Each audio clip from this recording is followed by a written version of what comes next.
सत्ता का दूसरा कार्यकाल। और सवाल अब भी विपक्ष से।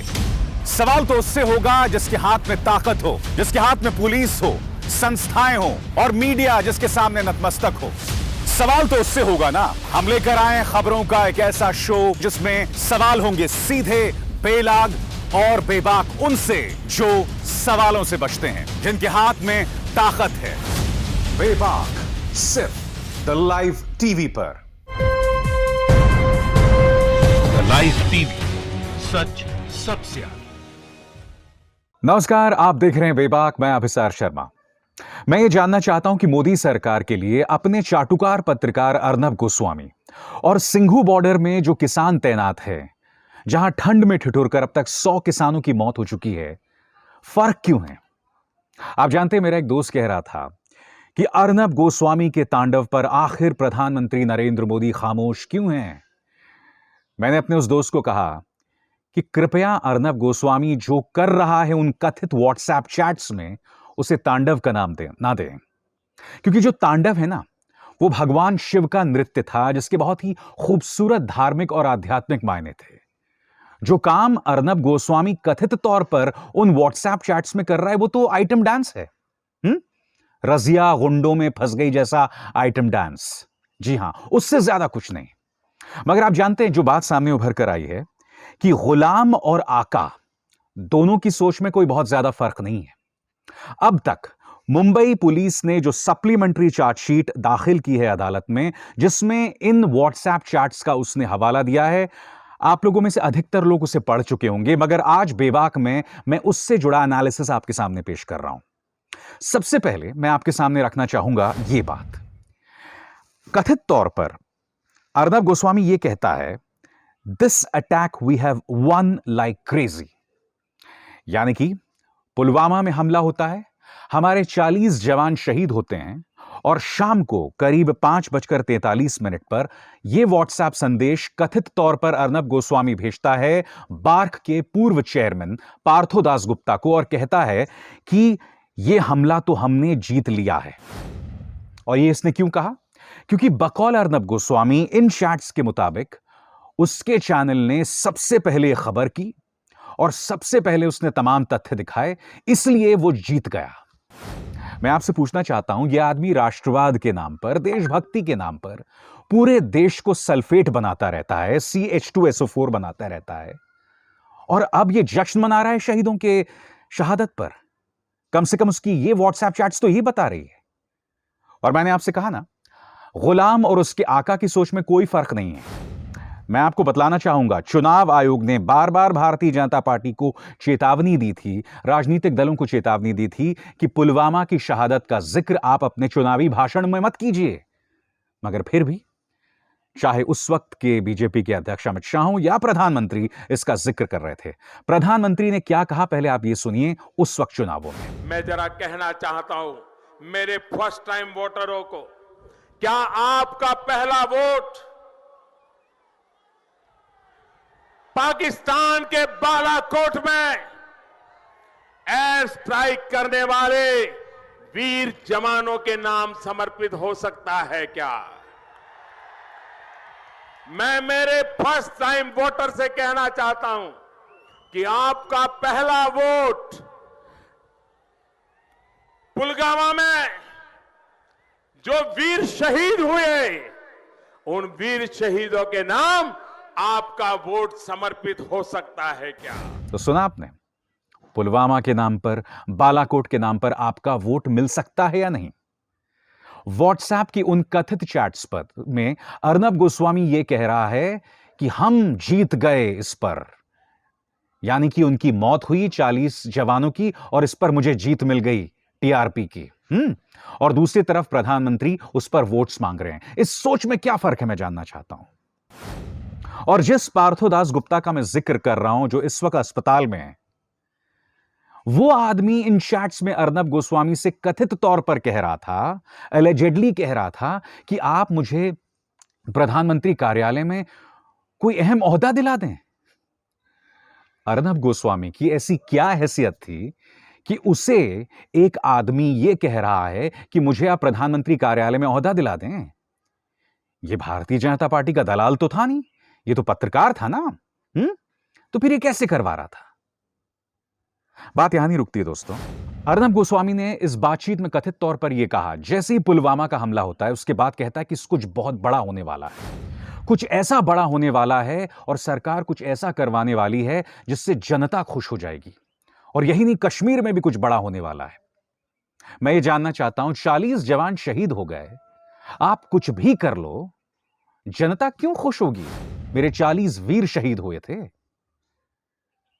इनको जो ये बातचीत करते हैं, जो ये बातें कहते हैं, क्या इनको बिल्कुल भी शर्म नहीं आती है?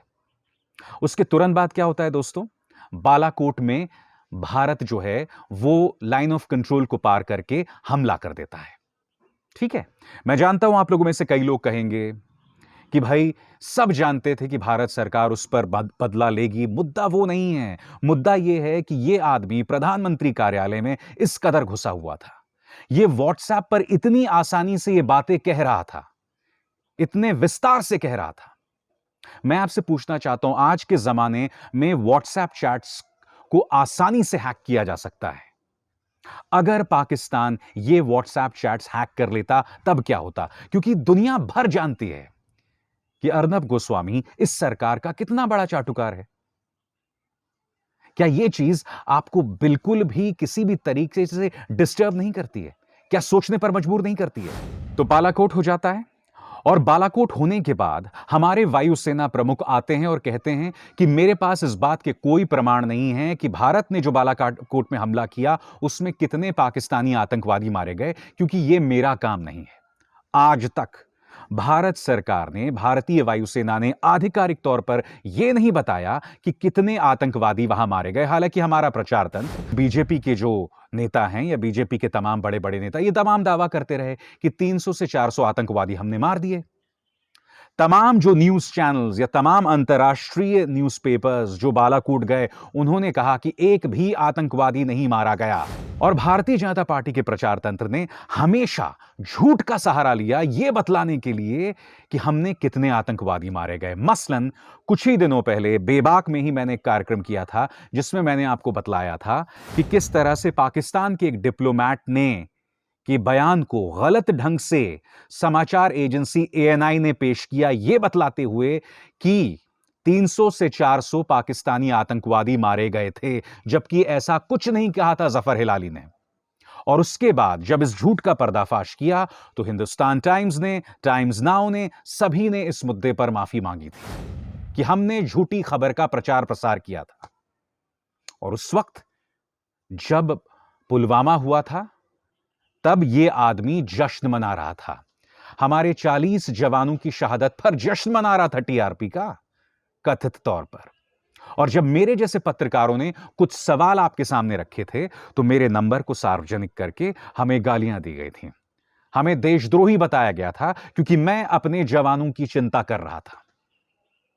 आज वही सवाल मैं फिर से दोहराना चाहूंगा, क्योंकि वो अर्नब गोस्वामी जो इस सरकार का चाटुकार है, वो कथित तौर पर मेरे 40 जवानों की मौत पर TRP का जश्न मना रहा था। मैंने उस वक्त लगातार कहा था, चेतावनी मिल रही थी। ये शख्स जो उस वक्त सेना के प्रमुख थे, बिपिन रावत, संसद में पत्रकार इनसे मिलते हैं, कहते हैं बिपिन रावत साहब, गुप्तचर विभाग को ऐसी जानकारी मिल रही है कि कुछ बड़ा आतंकवादी हमला हो सकता है। आप जानते हैं बिपिन रावत ने क्या कहा? आपकी स्क्रीन पर जवाब हमें पता है, हम तैयार हैं। बात यहां नहीं रुकती। CID ने कश्मीर पुलिस को कहा कि IED के जरिए CRPF, ITBP या BSF पर हमला हो सकता है। उसके बाद बिजनेस स्टैंडर्ड की इस रिपोर्ट के मुताबिक कश्मीर पुलिस आगाह करता है CRPF को, मगर उस मुद्दे पर कोई कार्रवाई नहीं होती है। ये तमाम मुद्दे मैं आपके सामने लगातार उठा रहा था। मैं अपने 40 जवानों की शहादत पर जश्न नहीं मना रहा था जैसे कुछ लोग मना रहे थे, या जैसे कुछ लोग उनकी शहादत पर वोट मांग रहे थे। और इनकी बेशर्मी दोस्तों बाद में भी खत्म नहीं हुई, क्योंकि CRPF की एक आंतरिक रिपोर्ट आती है और वो रिपोर्ट क्या कहती है एक एक करके मैं आपको बतलाता हूं। CRPF का कारवां बहुत लंबा था, इसमें 78 गाड़ियां, 2547 जवान थे। ये जो कारवां लगातार आ रहा था, आतंकवादी से बहुत दूर से देख सकते थे, इसलिए उनके लिए हमला करना आसान था। क्या अर्नब गोस्वामी या गोदी मीडिया ने यह सवाल उठाया था? मुद्दा नंबर 2, आम नागरिकों की गाड़ियों को इजाजत दी गई थी इस रास्ते से जाने के लिए, जबकि आपको पता था कि सीआरपीएफ का लंबा चौड़ा कारवा आ रहा था। क्या यह मुद्दा उठाया किसी ने? ये जो लंबा चौड़ा कारवा आ रहा था, जिसमें 78 गाड़ियां थी, इनमें से एक भी बख्तरबंद गाड़ी नहीं थी, एक भी बुलेट प्रूफ गाड़ी नहीं थी। क्या यह मुद्दा उठाया गया था? नहीं। जिस गाड़ी पर आतंकवादी हमला हुआ था, जिसमें 40 जवान सवार थे, उसमें सिर्फ 4 हथियार थे, सिर्फ 4 हथियार। यह मुद्दा किसने उठाया था बताइए? और जब मेरे जैसे पत्रकारों ने यह मुद्दा उठाया था तो हमें देशद्रोही बताया गया था। क्यों? क्योंकि भारतीय जनता पार्टी के रंग में भंग पड़ रहा था। उनके जश्न में खलल डालने का काम मेरे जैसे पत्रकार कर रहे थे, जो आपके सामने हकीकत लाने का प्रयास कर रहे थे। क्या इसका दोष अर्नब गोस्वामी के सिर पर है? बिल्कुल है, बतौर पत्रकार है। क्या इसका दोष प्रधानमंत्री नरेंद्र मोदी के सिर पर है? बिल्कुल है। क्या जवानों की शहादत पर इस तरह की राजनीति करनी चाहिए? मगर सबसे बड़ा दोष आपका है, आप जो इस देश की जनता हैं, क्योंकि आपको सरकारें, ये न्यूज चैनल्स कितनी आसानी से मूर्ख बना देती हैं, ये इसकी मिसाल है जो मैं आपको बता रहा हूं। कितनी आसानी से मूर्ख बना देती हैं। और ये जो तमाम बातें मैं आपके सामने रख रहा हूं, ये तर्कों के आधार पर है। मैं यही तो आपसे समझना चाहता हूं कि इतनी आसानी से आपको मूर्ख क्यों बना दिया जाता है। आपका दिल तब नहीं पसीजता जब किसान के ऊपर नेशनल इन्वेस्टिगेटिव एजेंसी एनआईए जांच शुरू कर देती है, और जब किसान मिलता है 3 मंत्रियों से, यानी कि पीयूष गोयल, नरेंद्र तोमर और सोम प्रकाश से, और उनसे इल्तिजा की जाती है कि आप आड़तियों पर इनकम टैक्स रेड्स क्यों मार रहे हैं, एनआईए की जांच क्यों करा रहे हैं, तो आप जानते हैं सरकार क्या कहती है? हमारी कोई मंशा नहीं थी। यह आप कर रहे हैं देश के अन्नदाता के साथ। मगर दूसरी तरफ जो पत्रकार कथित तौर पर जवानों के बलिदान का इस्तेमाल कर रहा है टीआरपी में जश्न मनाने के लिए, जो पॉलिटिकल पार्टीज जवानों की शहादत का इस्तेमाल कर रही है वोट हासिल करने के लिए, उस पर आप पूरी तरह से खामोश हैं। क्या इस बात का कोई जवाब है आपके पास? यही नहीं, इसके बाद इंडियन यूथ कांग्रेस ने इस पे लंबा चौड़ा प्रदर्शन भी किया दिल्ली और देश के कुछ इलाकों में। उसकी तस्वीरें आपके सामने। नेशन वांट्स टू नो, ये जो वाट्सएप का खुला था हुआ है, तो 2 दिन पहले पता चलता है, पुलवामा अटैक का 2 दिन पहले कैसे पता चला? वो इंफॉर्मेशन किसी दुश्मन के हाथ में लग जाए तो क्या होगा? और यही नहीं, मौका मिल गया पाकिस्तान को यह बयान देने का जो आपकी स्क्रीन पर है, जिसमें पाकिस्तान ने कहा कि देखिए, हम तो ये कह ही रहे थे कि पुलवामा के पीछे भारत की अपनी सोच है। और इसके जवाब में रिपब्लिक ने अपनी 40 घंटे की खामोशी तोड़ी है। रिपब्लिक चैनल ने क्या कहा कि हम पाकिस्तान के इस बयान की कड़ी आलोचना करते हैं, और अपने इस बयान में उन्होंने कांग्रेस को भी खींच लिया। यानी कि चाटुकार अपनी चाटुकारिता नहीं भूला। यह हमें यह नहीं बतला रहा है कि आखिर इसने यह क्यों कहा कथित तौर पर कि आखिर तुम 40 जवानों की शहादत का जश्न क्यों मना रहे थे टीआरपी को लेकर, या तुमने जिस तरह से कवरेज किया, क्या तुम्हारे अंदर बिल्कुल भी शर्म नहीं है? और अब भी तुम पाकिस्तान और कांग्रेस का सहारा ले रहे हो अपनी बात रखने के लिए। क्या इतने कमजोर हो तुम अंदर से? क्या तुम पर नपुंसकता इस तरह से हावी है? दोस्तों, इस कार्यक्रम को करने का मकसद यह है कि सरकार के लिए अपने चाटुकार अर्नब गोस्वामी और जो किसान है उसका क्या फर्क है। और साथ ही मैं आपको एक और चीज बतलाना चाहता हूं। आपकी स्क्रीन पर ये कौन है? मुनव्वर फारूकी। ये कॉमेडियन है। ये इंदौर में एक शो करने वाले थे या शो कर रहे थे, और अचानक भारतीय जनता पार्टी के सांसद का एक बेटा आता है और इन्हें पुलिस के सुपुर्द कर देता है। आरोप क्या है कि ये हमारे हिंदू देवी देवताओं और अमित शाह का मजाक उड़ा रहा था। ठीक है, बाद में पुलिस को जांच में पता चलता है कि इसने तो ऐसा कुछ कहा ही नहीं था, मगर बावजूद इसके इसे हिरासत में लिया जाता है और अदालत भी इसे नहीं छोड़ती है। पुलिस से जब पूछा जाता है कि जब आपके पास प्रमाण नहीं है तब आपने मुनव्वर फारूकी को जेल में क्यों रखा, पुलिस क्या कहती है? पुलिस ये कहती है कि हमें ये पता चला था कि बस ये कुछ ही देर में देवी देवताओं का मजाक उड़ाने वाला था। यानी कि हमारे पुलिस के पास ऐसी टाइम मशीन आ गई है जिसके जरिए ये भविष्य भी देख सकती है। ये अंतर्यामी हो गए हैं। इनको यह पता चल जाता है कि आने वाले वक्त में क्या होने वाला है।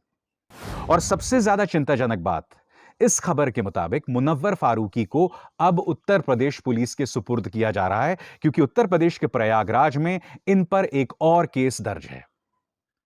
यानी कि जब मध्य प्रदेश के पास कोई प्रमाण नहीं मिले तो अब ये उत्तर प्रदेश पुलिस, जिसका एक बहुत ही खतरनाक इतिहास रहा है, उसके सुपुर्द मुनव्वर फारूकी को करने जा रहे हैं। यह फर्क है दोस्तों इस सरकार के चाटुकार और एक आम इंसान के बीच का। और मुनव्वर फारूकी पे यह आरोप लग रहा है कि उसने अमित शाह का मजाक उड़ाया था। अरे अमित शाह कोई छुई मुई है क्या? इतने कमजोर हैं कि उनका मजाक उड़ जाएगा तो वो बुरा मान जाएंगे। अरे प्रधानमंत्री का 56 इंच है सीना, तो उनका भी 50 इंच तो हो गई। और मैं आपसे कुछ और पूछना चाहता हूं। अमित शाह ने तो अपने विरोधियों को आतंकवादी बताया था। तो जब अमित शाह के विरोधियों को बुरा नहीं लगा या अमित शाह को यह कहते हुए शर्म नहीं आई, तो फिर उनके साथ तो मजाक हो ही सकता है। क्यों नहीं हो सकता बताइए? भूल गए आपने अमित शाह ने क्या कहा था? सुनिए फिर से। मित्रों, ये उत्तर प्रदेश की जनता इस बार के चुनाव में इस कसाब से मुक्ति पाले। मैं फिर से बोलता हूं, उत्तर प्रदेश की जनता इस बार कसाब से मुक्ति पाले। कसाब से मेरा मतलब कुछ और मत निकालिएगा। कसाब से मेरा मतलब है, कसे है कांग्रेस पार्टी, ससे है समाजवादी पार्टी और बसे है ये। जब तक कसाब को खत्म नहीं करोगे उत्तर प्रदेश का भला नहीं होने वाला। अमित शाह ने इतनी बड़ी बात कह दी थी और उनके साथ किसी ने मजाक किया तो उसका आपने यह हश्र कर दिया। और दूसरी तरफ अर्नब गोस्वामी ने कथित तौर पर अपने व्हाट्सएप चैट्स में इस सरकार के मंत्रियों को भी नहीं बख्शा। प्रकाश जावड़ेकर, आपको याद है जब अर्नब गोस्वामी की गिरफ्तारी हुई थी तो इस बयान के मुताबिक प्रकाश जावड़ेकर ने अर्नब गोस्वामी की गिरफ्तारी को आपातकाल से जोड़ दिया था। और आप जानते हैं अपने व्हाट्सएप चैट्स में अर्नब गोस्वामी ने प्रकाश जावड़ेकर को नाकारा मंत्री बताया है।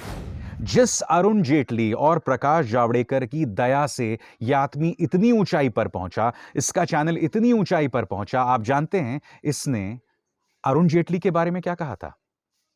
उस वक्त अरुण जी मृत्युशैया पर थे, यानी डेथ बेड पर थे। उनकी हालत बहुत गंभीर थी। तब इस व्हाट्सएप चैट के मुताबिक अरुण जेटली घिसट रहे हैं या खींच रहे हैं। ऐसा कौन कहता है कैसे आदमी के बारे में दोस्तों जो बीमार है? बताइए। यह आदमी लगातार ये कह रहा है कि तमाम मंत्री मेरे साथ हैं। प्रधानमंत्री कार्यालय से सीधे बातचीत का यह दावा करता है। यह शख्स कैसे पत्रकार होने का दावा कर सकता है? और मैं आपसे पूछना चाहता हूं, आखिर इस बात की जांच क्यों ना हो?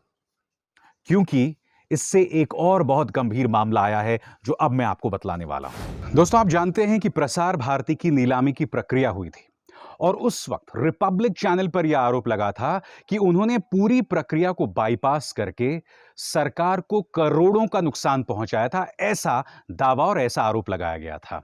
और यह भी कहा गया था कि यह शख्स राज्यवर्धन राठौर, जो उस वक्त minister of information and broadcasting state थे, उन्होंने कहीं ना कहीं अर्नब गोस्वामी की मदद की थी। और इसकी एक हल्की सी झलक आपको उन व्हाट्सएप चैट्स में दिखती है।